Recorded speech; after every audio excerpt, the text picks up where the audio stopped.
hemólisis, o sea, la destrucción de la fibrina. ¿Sí? La vía intrínseca, ¿cómo comienza? La vía intrínseca comienza con activación del factor 12. El 12 se convierte en 12 activado. El 12 activa el 11, el 11 activa el 9, el 9 activa el 10 y ya lo que conocemos, ¿no? El 10 activa el 2, el 2 activa el 1, ¿sí? Esa es la vía intrínseca. Entonces, chicos, ¿dónde comienza la vía común? ¿En dónde confluyen los dos? Tanto la extrínseca como la intrínseca. ¿En dónde confluyen? ¿En dónde coinciden? En la activación del 10. ¿Sí? Entonces, cuando se activa el 7, ahí nada más ya termina la vía extrínseca. Porque luego que sigue, el 7 activa el 10, este es vía común. En cambio, la vía intrínseca tiene más pasos. Se tiene que activar el 12, el 12 activa el 11, el 11 activa el 9, el 9 activa el 10, ¿cierto? Y ahí empieza la vía común. ¿Por qué les recuerdo todo esto? Porque algunos anticoagulantes, que vamos a ver hoy día, actúan bloqueando algunos de estos factores. ¿Sí? Algunos anticoagulantes actúan bloqueando a estos factores de acá. ¿Sí? Muy bien, que ya lo vamos a ver más adelante.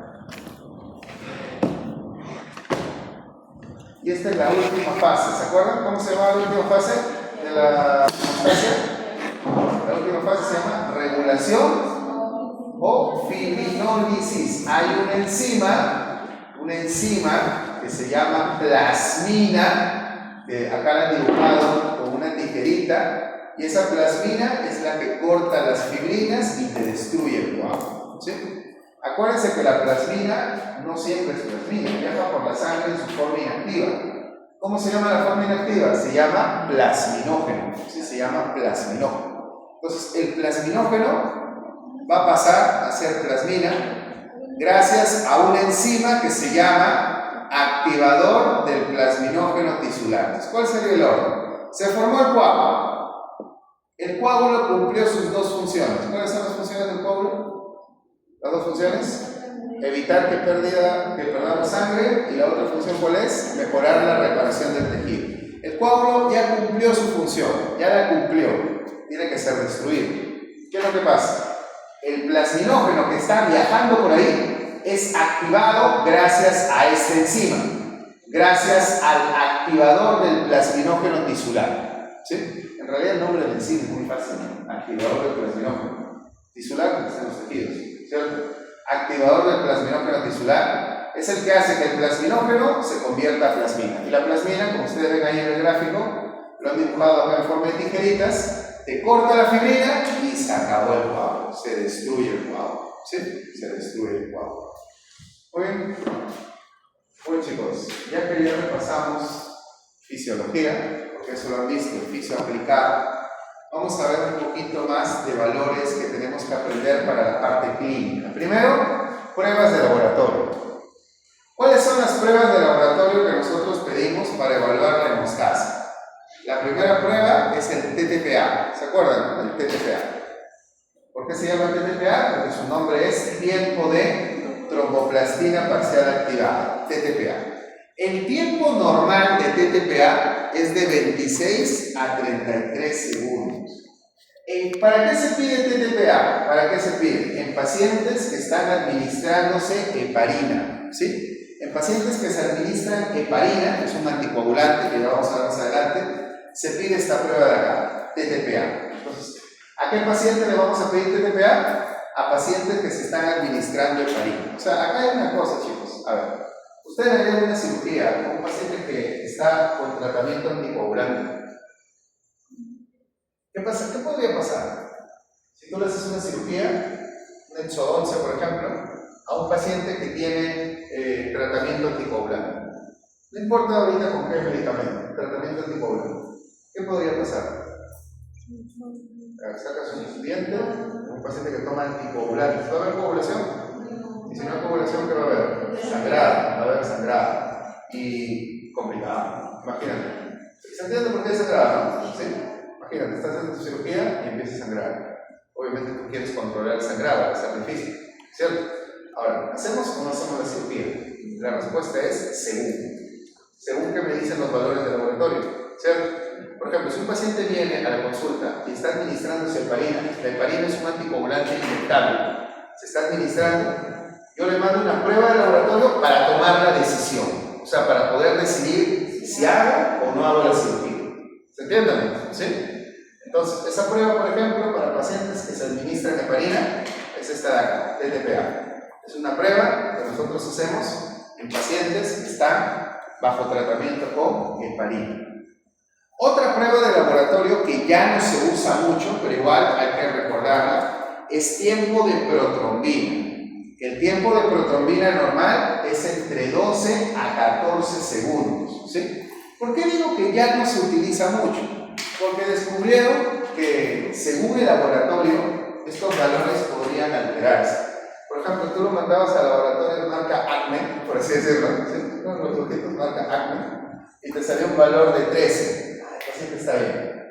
Pero lo mandabas al laboratorio, no sé, pues, Sonrisa y Ilusión, ¿cierto? Y te salió un valor de 15 en el mismo paciente. Y lo mandabas al laboratorio, no sé, Pepito, y te salían 10. O sea, y al final te dices, pero es el mismo paciente, es la misma muestra de sangre. ¿Por qué me salen valores tan diferentes? Mucho era porque su sistema de calibración no era muy bueno para hacer esta prueba. ¿Sí? Por ejemplo, ¿a qué pacientes se le pedía esta prueba? A los pacientes que tomaban anticoagulantes orales. ¿Sí? Por ejemplo, warfarina. ¿Sí? Warfarina. ¿Qué es más común? ¿Que le llegue un paciente que se está inyectando heparina o un paciente que está tomando warfarina? ¿Qué es más común? Warfarina. Si un paciente tiene un infarto, el médico, ¿qué es más fácil? Oye, inyéctate un anticoagulante o mejor tómalo por vía oral. ¿Qué es más fácil que el paciente te cumpla? Porque eso lo va a tomar para toda la vida. Si un paciente ha tenido un infarto, va a tener que tomar anticoagulantes para toda la vida. ¿Qué es más fácil? ¿Que se esté inyectando o que mejor se lo esté tomando por vía oral? Entonces, ¿cuál era el problema? Que cuando venían, por ejemplo, pacientes que consumían warfarina, el odontólogo, ¿qué prueba le mandaba? Tiempo de protrombina, ¿cierto? Porque esta semana pacientes que consumen anticoagulantes orales. Pero ¿cuál era el problema? Que cuando yo quería tomar la decisión, los resultados variaban mucho entre laboratorios. Entonces, ¿me daba o no me daba claridad esta prueba de laboratorio? No me daba claridad.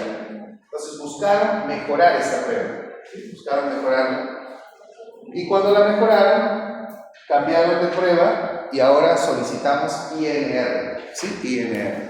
INR, digamos que es una prueba de laboratorio en el cual se mejoró este tiempo de protrombina. ¿Se entiende? Es una prueba que se hace ahora, ya no se hace tiempo de protrombina. El INR es una prueba que utiliza este valor del tiempo de protrombina, pero lo mejora, lo calibra. ¿Sí? Entonces nosotros, si llega un paciente que consume warfarina, ya no le vamos a mandar tiempo de protrombina, sino le mandamos INR. ¿Sí? INR.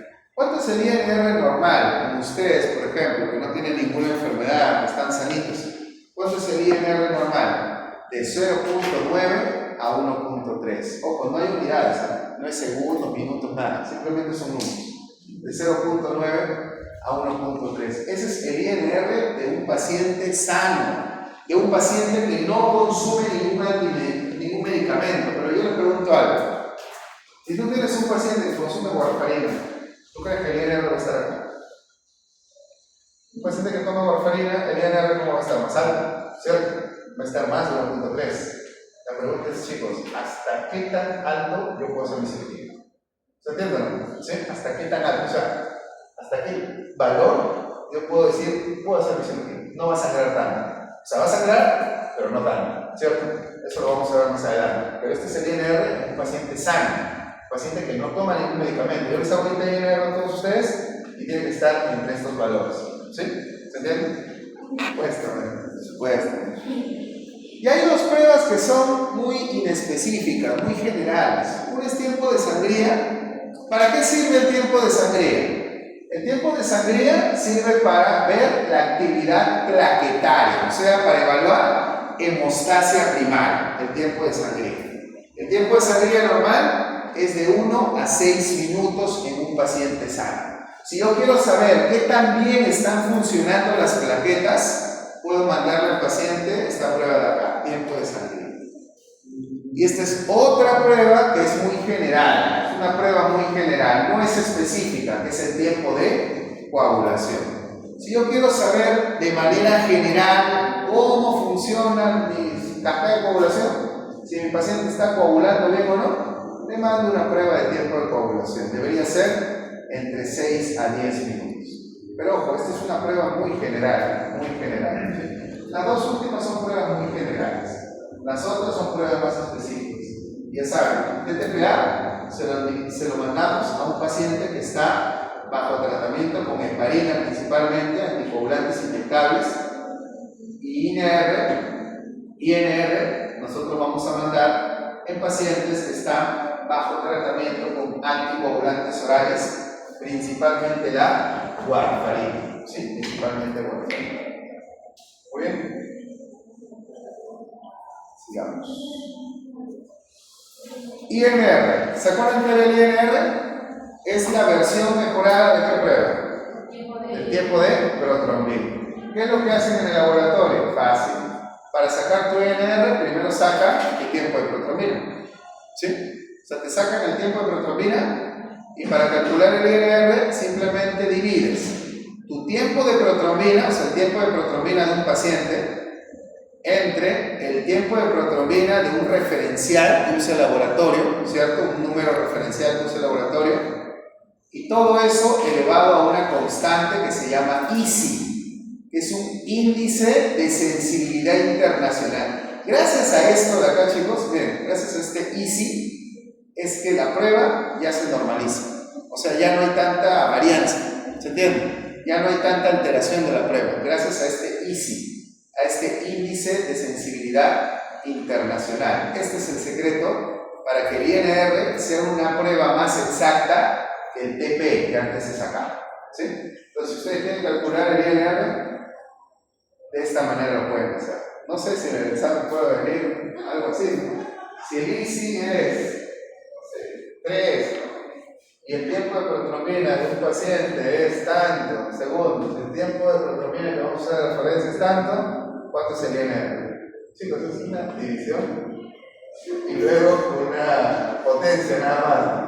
Yo no entiendo por qué estoy intentando ver las matemáticas. Es más, si yo les digo que el INR se calcula sumando esto, también van a estar. Es una suma de. Tienen un terror en las matemáticas terrible ustedes. Ojo con esta fórmula porque podría, no sé, podría venir, ¿no? ¿Cómo se calcula en este caso el INR? ¿Sí? Muy bien, ahora sí, hablemos de los primeros medicamentos que vamos a tratar el día de hoy, los famosos anticoagulantes, ¿sí? Los anticoagulantes. A ver, chicos, primero, estos medicamentos nosotros no los vamos a administrar, ¿sí? Ningún odontólogo administra anticoagulantes. Estos medicamentos los administran los médicos, ¿cierto? ¿Y por qué le administrarían un anticoagulante a un paciente? ¿Por qué creen? ¿Por qué le darían un anticoagulante a un paciente? Porque el paciente me está haciendo ¿qué enfermedad? Una enfermedad trombótica, ¿cierto? Una enfermedad trombótica, está formando trombos. Por ese motivo, el médico le va a dar o un anticoagulante o un antiagregante. ¿Qué diferencia hay entre estos medicamentos? Anticoagulante y antiagregante. El anticoagulante lo que va a hacer es inhibir la cascada de coagulación. El antiagregante lo que va a inhibir es la activación de la plaqueta y obviamente su agregación. ¿Se entiende, no? No es lo mismo. No es lo mismo un anticoagulante que un antiagregante. Pero ambos medicamentos, tanto anticoagulantes como antiagregantes, se va a utilizar en pacientes que tienen enfermedad trombótica. El médico le va a dar estos fármacos a pacientes que tengan enfermedad trombótica. Por ejemplo, ¿qué enfermedades? Fibrilación auricular. Si viene un paciente a la consulta y nos dice, doctor, yo tengo fibrilación auricular, al toque pregúntele, ¿qué medicación toma? Un anticoagulante, un antiagregante, ¿cierto? Porque lo va a consumir. Pacientes con enfermedad isquémica cardíaca. ¿Qué es isquemia? ¿Se acuerdan qué es isquemia? El término isquemia. ¿Qué significa isquemia? El tejido está isquémico. ¿Qué significa? Que no le está llegando una correcta cantidad de oxígeno, ¿cierto? Enfermedad isquémica cardíaca más conocida, ¿cuál es? El infarto, ¿cierto? Las coronarias se cierran, no le llega sangre con oxígeno al corazón, el corazón se infarta. Es una enfermedad isquémica cardíaca. Entonces, si un paciente llega a la consulta con infarto agudo del miocardio, o sea, que ha tenido un infarto, ese paciente de ley está tomando o anticoagulantes o antiagregantes. Pacientes con enfermedades valvulares cardíacas. Por ejemplo, pacientes que sus válvulas cardíacas están enfermas, están dañadas, como la bicúspide, la tricúspide, por ejemplo, e inclusive el paciente ya está usando válvulas cardíacas protésicas. En ese caso, también el paciente va a estar consumiendo anticoagulantes o antiagregantes. ¿Sí? ¿Se entendió, chicos? ¿Sí? Estos pacientes son los que van a estar consumiendo estos medicamentos. Si viene un paciente y le dice que tiene cualquiera de estas enfermedades, hay que averiguar qué anticoagulantes o qué antiagregantes están tomando, porque de ley los están recibiendo. ¿Sí? Y ahí no acaba la cosa, hay más diagnósticos. Pacientes, por ejemplo, como ya les había comentado, después de un infarto del miocardio, también van a tomar anticoagulantes, antiagregantes. Pacientes con trombosis venosa profunda, que normalmente esta enfermedad afecta a las piernas, a los miembros inferiores. Se forman trombitos y eso puede comprometer, obviamente, la salud de ese miembro inferior. Por eso es importante dar anticoagulantes en estos pacientes con trombosis venosa profunda. Pacientes con embolismo, ¿se acuerdan que era un embolismo? Era cuando el trombo se despegaba y se iba por ahí, ¿se acuerdan? Hay que destruir ese émbolo, utilizan anticoagulantes. Y pacientes con ACV, ¿sí? ¿Qué pacientes tomarán anticoagulantes antiagregantes? ¿Pacientes con ACV hemorrágico o ACV isquémico? Porque hay dos tipos de ACV, un ACV hemorrágico o ACV isquémico. Porque en un paciente con ACV hemorrágico, tú le darías un anticoagulante para que tenga más hemorragia. ¿Se entiende? No tendría sentido. Pacientes con ACV isquémico se les administra también estos medicamentos. Muy bien, entonces veamos los anticoagulantes. Primer anticoagulante que vamos a ver, heparina estándar. Para ustedes, ¿qué significa el término estándar? Cuando dicen, esa ropa es estándar, esos productos estándar, no que cualquiera persona fea, ¿no? El común, ¿cierto? El común, el convencional. La heparina estándar es la heparina común, la heparina convencional, la que se usa en los hospitales, la que tiene un costo bastante bajo, ¿cierto? Es uno de los que más se usa a nivel hospitalario. Este medicamento de acá, ¿cómo funciona? El medicamento, la heparina estándar, lo que va a hacer es potenciar la acción de un anticoagulante natural. ¿Cómo se llama el anticoagulante natural? Se llama antitrombina 3. O sea, ¿cómo funciona la heparina estándar? Lo que va a hacer la heparina estándar es potenciar, elevar el efecto de la antitrombina 3. Y si hacemos eso, ¿qué conseguimos? La antitrombina 3 es una molécula que puede bloquear al factor 2, al factor 9, al factor 10, al 11 y al 2 en su forma activa. ¿Se entiende? O sea, chicos, ahorita, naturalmente sin estar consumiendo ustedes heparina, en estos momentos, su antitrombina 3 está funcionando, ¿no? Sí, está funcionando. Porque si no funcionara, ustedes harían coágulos. ¿No? Harían coágulos, ¿se entiende o no? ¿Sí? Entonces, en estos momentos, tu antitrombina 3 está funcionando. Porque si no, tú ahorita harías coágulos. Pero si hablamos de porcentajes, ¿en cuánto estará funcionando ahorita? ¿Están sentaditos? ¿Están sentadas? Estará funcionando en un 10%. ¿Se entiende? ¿Sí? Si ahorita les inyecto heparina, ¿qué va a pasar? La heparina va a hacer que tu antitrombina está funcionando ahorita, que estás en reposo, al 10%, actúe al 90%. ¿Se entiende? ¿Sí? O sea, ¿qué es lo que hace la heparina estándar? Hace que tu propio anticoagulante, tu anticoagulante natural, que es la antitrombina 3, funcione más. ¿Sí? Entonces se va a bloquear mucho al factor 2, al 9, al 10, al 11 y al 12 en su forma activa. ¿Sí? En su forma activa. ¿Muy bien? Ahora, ¿qué pruebas se pedía en los pacientes? ¿Se acuerdan qué pruebas se pedían en los pacientes que estaban bajo tratamiento de heparina estándar? ¿Qué prueba? TTPA. No, heparina. El inyectable. ¿Qué prueba se pedía? El TTPA. Y nosotros hacemos la cirugía si el TTPA del paciente está entre 1.5 a 2.5 veces aumentado, nada más. ¿Sí? Si está más de 2.5 aumentado, ya no hacemos la cirugía. Entonces nosotros hacemos la cirugía si el TTPA está aumentado 1.5 a 2.5 veces más, nada más. Ahí podemos hacer la cirugía. ¿Va a haber sangrado? Sí, va a haber sangrado, pero yo lo voy a poder controlar con unos medicamentos que se llaman hemostatos. Eso sí usamos nosotros en odontología. Nosotros no usamos anticoagulantes, pero nosotros sí usamos ¿qué cosa? Hemostáticos. ¿Qué son hemostáticos? Son fármacos que ayudan a que no sangre el tejido. ¿Se entiende? O sea, si yo doy heparina, o mejor dicho, si yo atiendo a un paciente con heparina y sus valores de heparina están aumentados en 1.5, 2.5 más su valor normal, ¿sí? Puede hacer la cirugía. ¿Va a sangrar? Sí va a sangrar. Pero ese sangrado puede ser controlado. ¿Se entiende? Puede ser controlado. Recuerden que la heparina estándar es muy peligrosa. Los médicos lo tienen que dar con mucho cuidado porque la heparina estándar sí tiene un riesgo elevado de sangrado e inclusive se ha visto que la heparina estándar puede generar trombocitopenia. ¿Se acuerdan qué es la trombocitopenia? ¿Aumento el número de plaquetas o disminución del número de plaquetas? ¿Qué opinan? Si aumentan las plaquetas, ¿habrá sangrado?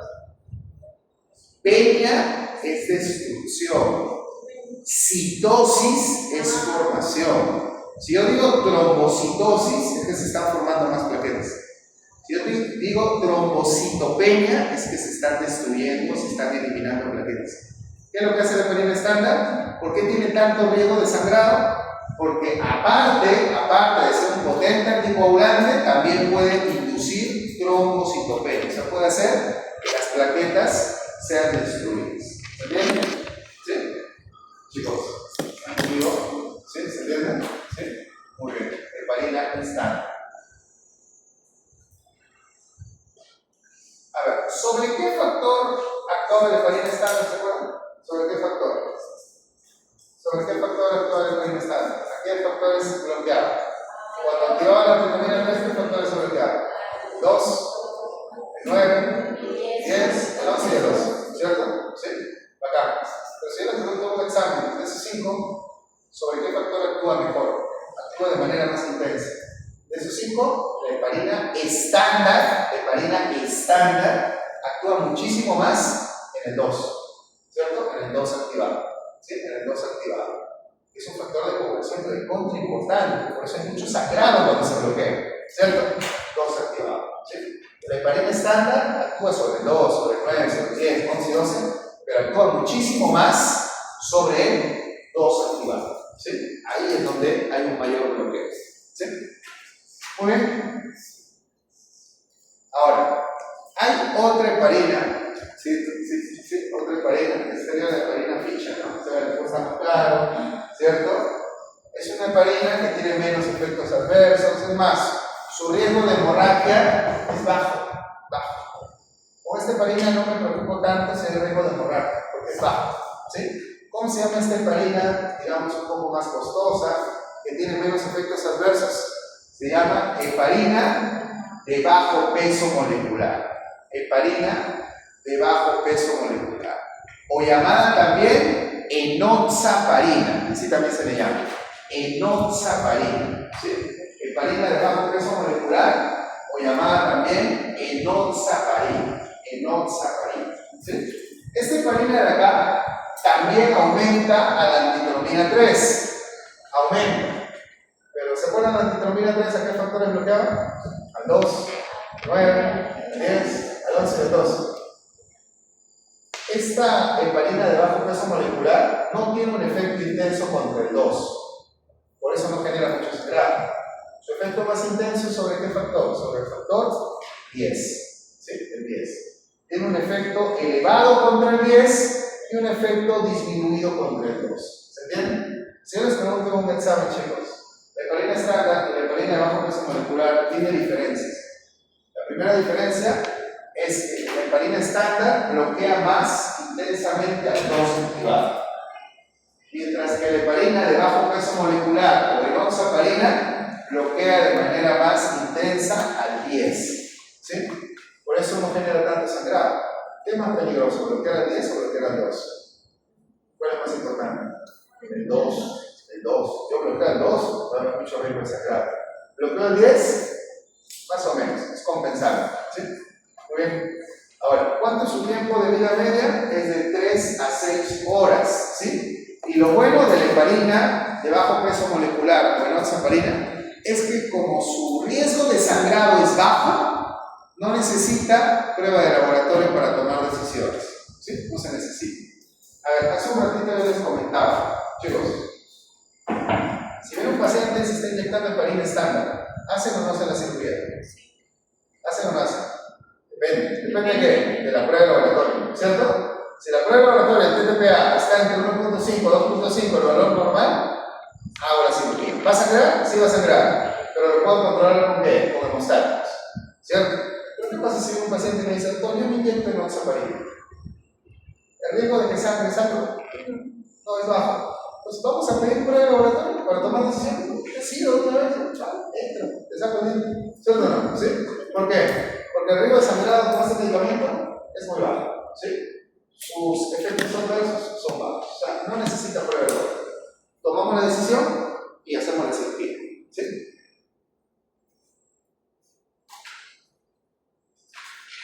A ver, solamente un pequeño consejo, chicos, que en base a la experiencia, a veces surgen cositas y te enseñan en la vida. Chicos, hay pacientes que tienen insuficiencia renal, ¿cierto? Una son esa enfermedad, insuficiencia renal, y muchos de ellos que sufren de insuficiencia renal, inclusive están bajo un tratamiento de diálisis, ¿cierto? Diálisis. ¿Saben qué es la diálisis, no? ¿Qué es la diálisis? Cuando tus riñones ya no funcionan para nada, estos pacientes tienen que ir por lo menos 3 veces por semana a que literalmente le saquen la sangre, lo manden a una máquina, esa máquina purifique su sangre, o sea, le quite todo lo que sí, los desechos, lo que tu riñón debería hacer, pero no lo está haciendo, y te la regresa, ¿cierto? Y tal vez, eso es diálisis, ¿cierto? ¿Qué pacientes se realizan diálisis? Hemodiálisis. Pacientes con insuficiencia renal, ¿sí? ¿Qué pasa si justo atiendes a ese paciente? El paciente se está dializando. Tú le preguntas, disculpe, ¿usted consume algún medicamento? No, doctor, porque mis riñones están enfermos. No consumo ningún medicamento. Lo voy a estudiar todavía, ¿no? No consumo ningún medicamento, ¿cierto? Ningún medicamento. Miren lo que les va a decir el paciente. No consumo ningún medicamento, porque no lo consumo. Doctor, no puedo consumirlo también porque mis riñones no sirven, ¿cierto? Ya. Entonces yo digo, ¿le hago o no le hago la cirugía? ¿Le hago o no le hago? No consume ningún medicamento. Le hacemos el exómesis y comienza a sangrar. ¿Qué fue? ¿Qué pasó? Algo que el paciente a veces no nos dice porque de repente ni sabe. Es que cuando te hacen diálisis, te inyectan heparina. ¿Por qué crees?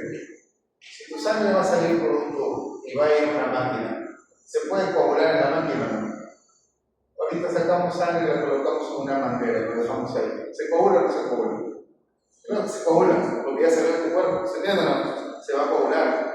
¿Qué es lo que hacen los médicos para que tu sangre salga, entre a la máquina, tolere todo el tiempo de purificación y luego regrese de nuevo? Te inyectan un anticoagulante para que no se coagule. ¿Qué anticoagulante crees que te inyectan? Heparina estándar, ¿cierto? Pues el paciente está en su cuerpo con una dosis de heparina estándar. Y yo le hice la cirugía. ¿Sangra o no sangra? Va a sangrar. Es más, como me dijo que no tomaba nada, no se administraba nada, yo no saqué mis hemostáticos. ¿Me entienden? No los tengo a la mano. ¿Sí? Y eso puede generar un problema. Entonces, cada vez que un paciente se dializa, tú ya tienes que saber que ese paciente está con anticoagulantes, está con heparina. Entonces, ¿cuál es la recomendación? No hacer ninguna cirugía. No hacer ninguna cirugía. ¿Sí? No se hacen cirugías.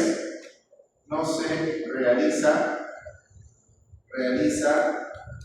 cirugías en las primeras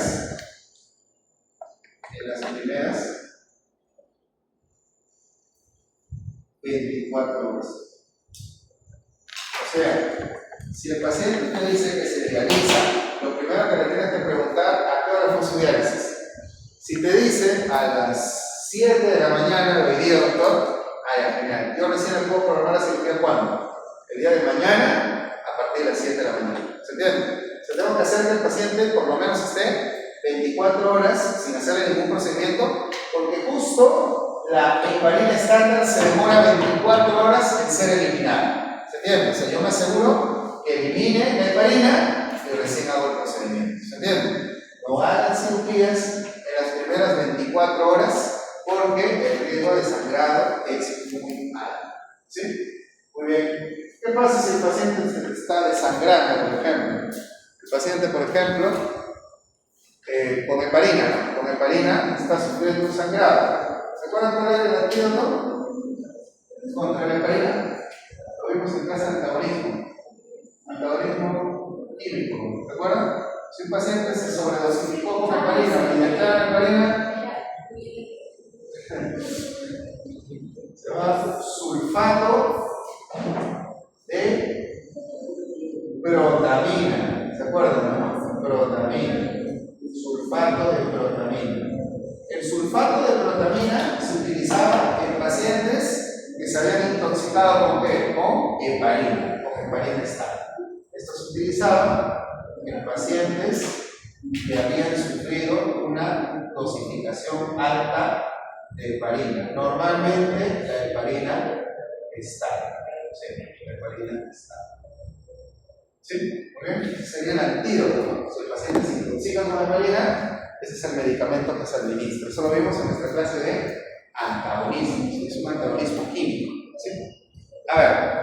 Por otro lado, uno de los medicamentos que más consumen los pacientes es la warfarina, que es el anticoagulante más básico, el anticoagulante más... el anticoagulante de menor costo, que se da mucho, por ejemplo, en los hospitales, la warfarina. ¿La warfarina de qué manera actúa, chicos? ¿De qué manera actúa? Les comento. La warfarina actúa a nivel del hígado. ¿Sí? A nivel del hígado. Tenga mucho cuidado porque una pregunta puede ser: explique usted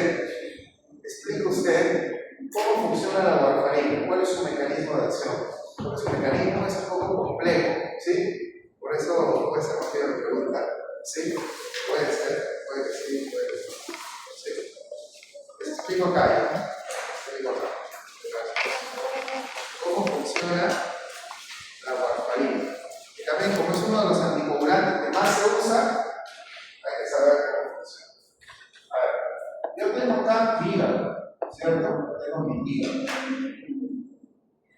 Fíjense que es el hígado. El hígado tiene una enzima que se llama vitamina K epóxido reductasa. Así se llama.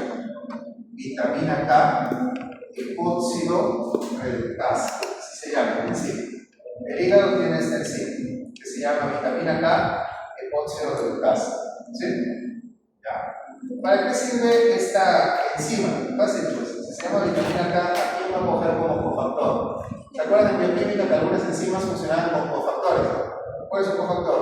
La vitamina K. ¿Qué es lo que hace el hígado?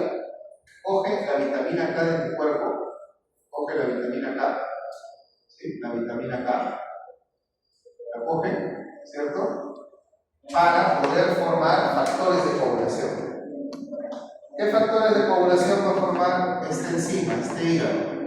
El factor 2, el factor 7, el factor 9 y el factor 10. Esto lo vimos en física. Estoy totalmente seguro. Incluso en fisiología yo les decía que estos factores, ¿cómo se les llamaba? Factores dependientes de vitamina K. No sé si se acuerdan que eso lo vimos en fisiología. ¿Sí? Entonces, el hígado utiliza una enzima que se llama vitamina K epóxido reductasa, ¿sí? Para formar estos factores de K. ¿Se entienden? Que son factores muy importantes. Mira, este 2. ¿Es importante o no es 2? ¿Qué es lo que hace la warfarina? Ya se imaginan. ¿Qué hace la warfarina? La warfarina lo que hace es bloquear esta enzima. Eso es la warfarina.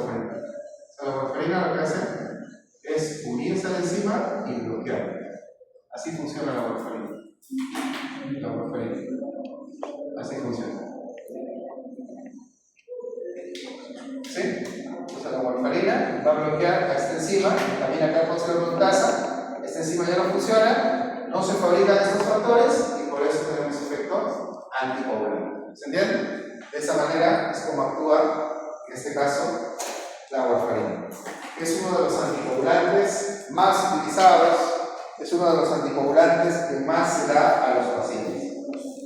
¿Sí? Muy bien, chicos.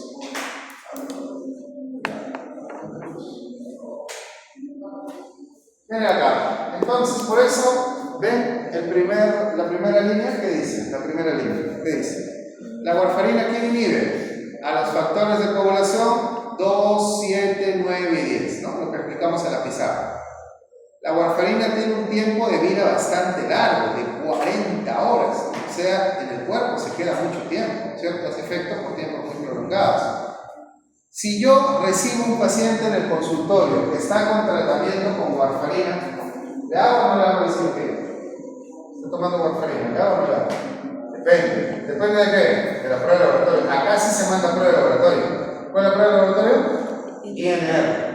¿Cuánto tendría que ser el INR? El INR normal en ustedes, ¿cuánto es? ¿De 0.9 a 1.3? Si mi paciente tiene un INR de 2 a máximo 3.5, le puedo hacer cirugía.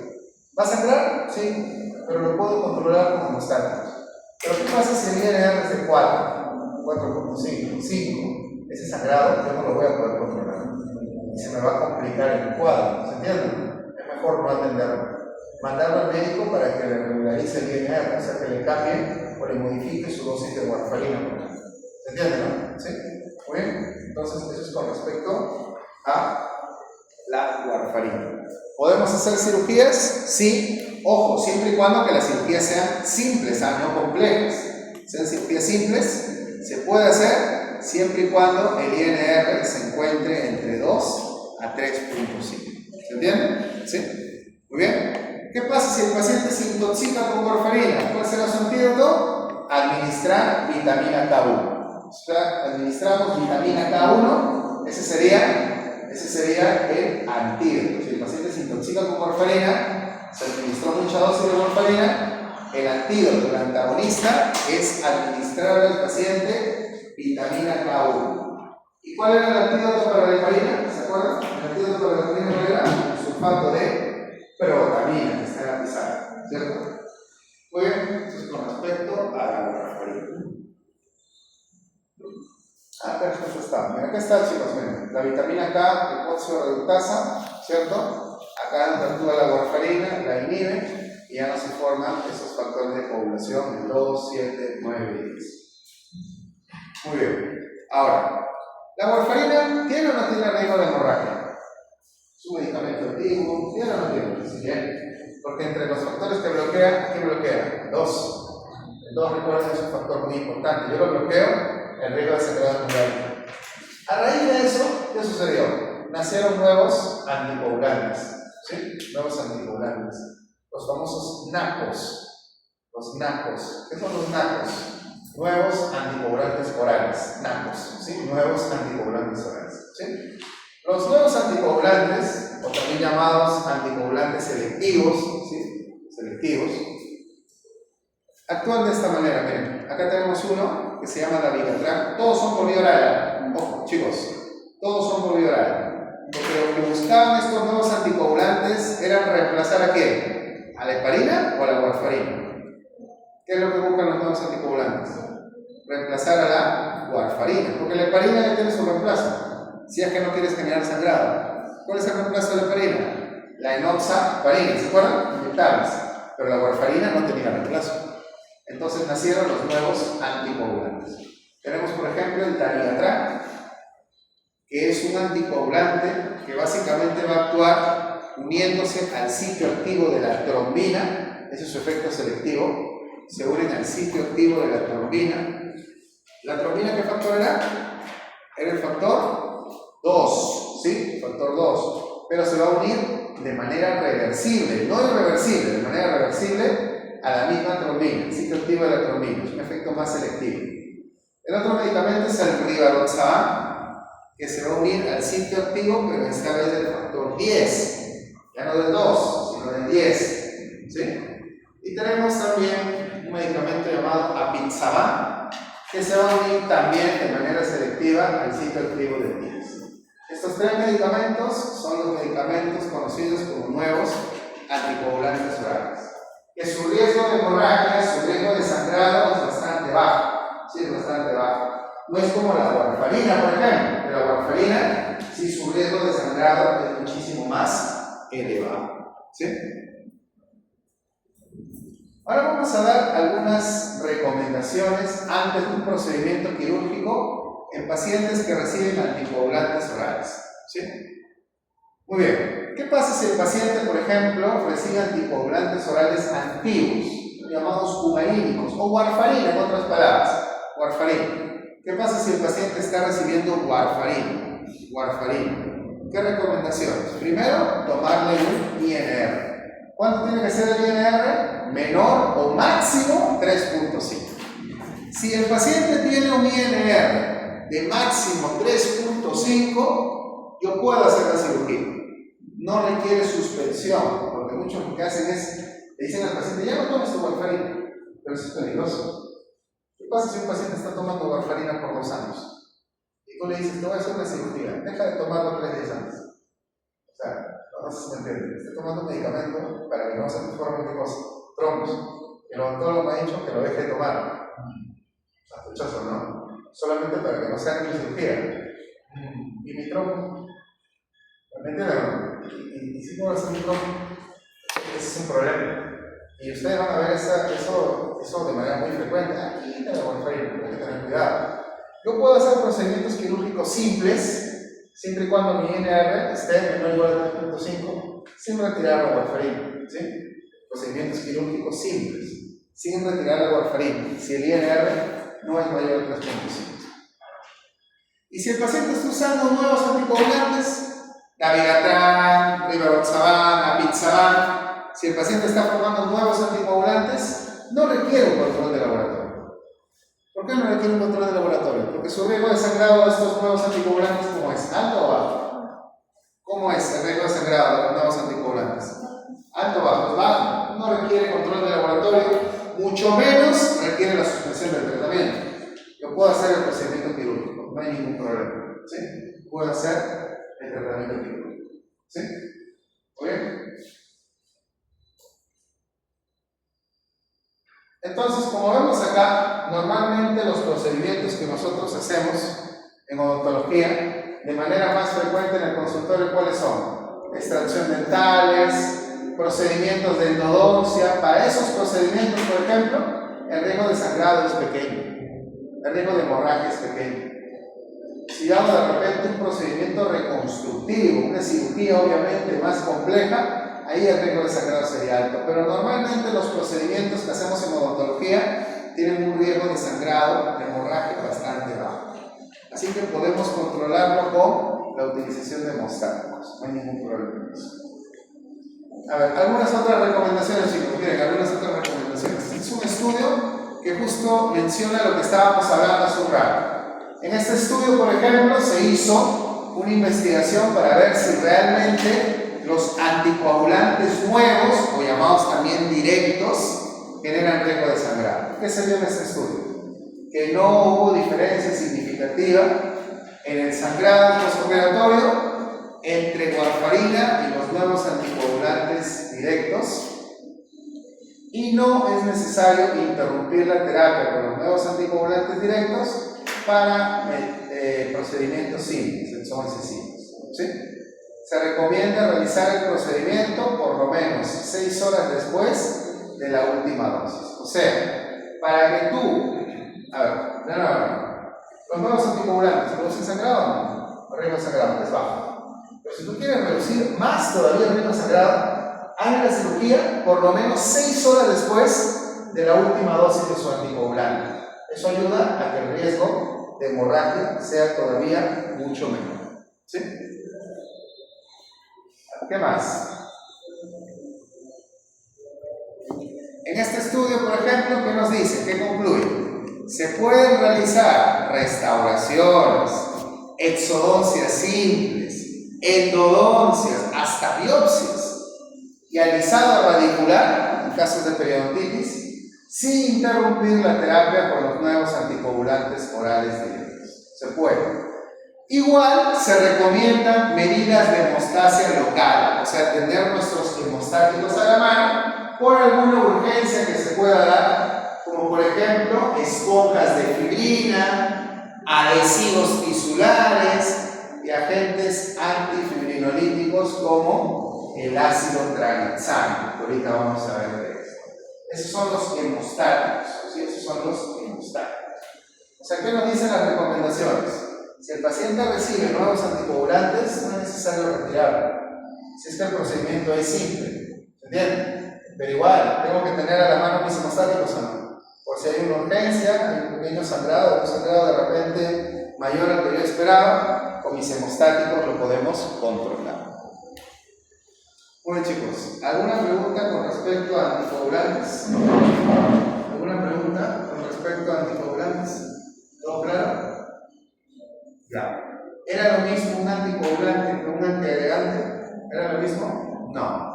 ¿Un anticoagulante qué es lo que hace? Un anticoagulante inhibe la cascada de coagulación. ¿Un antiagregante qué es lo que hace? Un antiagregante lo que hace es bloquear la activación y la agregación plaquetaria. Eso es lo que vamos a ver ahorita, los antiagregantes. El más conocido, el abuelito de todos los antiagregantes, ¿no? Es el ácido acetilsalicílico, más conocido como aspirina. ¿Sí? Aspirina.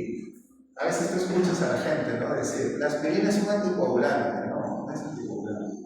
Es un antiagregante. Sí, es un antiagregante. ¿Quién tiene más riesgo de sangrar? ¿Un paciente que recibe anticoagulantes o un paciente que recibe antiagregantes? ¿Quién tiene mayor riesgo de sangrar? A ver, ¿un paciente que recibe warfarina, que es un anticoagulante, o un paciente que recibe aspirina, que es un antiagregante? ¿Cuál tendrá mayor riesgo de sangrar? ¿Cuál creen? ¿Cuál creen? El que tiene mayor riesgo de sangrado es el paciente que recibe warfarina, anticoagulante, ¿sí? Los antiagregantes pueden generar sangrado, pero mucho menos que los pacientes que están recibiendo anticoagulantes. Bueno, entonces, la aspirina o ácido acetilsalicílico, ¿cómo funciona? Bloquea, inhibe la formación de tromboxánulos. ¿Para qué el tromboxánulo?